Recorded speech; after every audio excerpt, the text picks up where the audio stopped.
तकरीबन 60-70 बंदा हो सकना है। इस तरह तो पता लगना है जिस तरह ये लाल लाल धमाके भी होने ने किथे छड़ गए ना वैसे पे टंगा भी नहीं रही ओड़ियां हो तो इन्हें चाह के उते बनाऊंगा नेड़े ना आया किथे पे भी ना यार ये किथे पहले सरे आके लगी है पता नहीं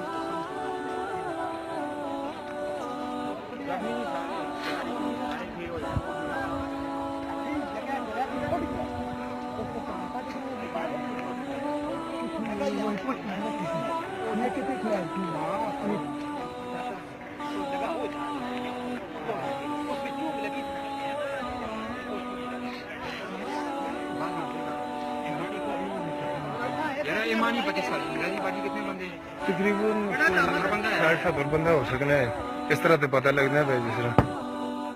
ये लाल लाल धमाके भी होने ने किथे छड़ गए ना वैसे पे टंगा भी नहीं रही ओड़ियां हो तो इन्हें चाह के उते बनाऊंगा नेड़े ना आया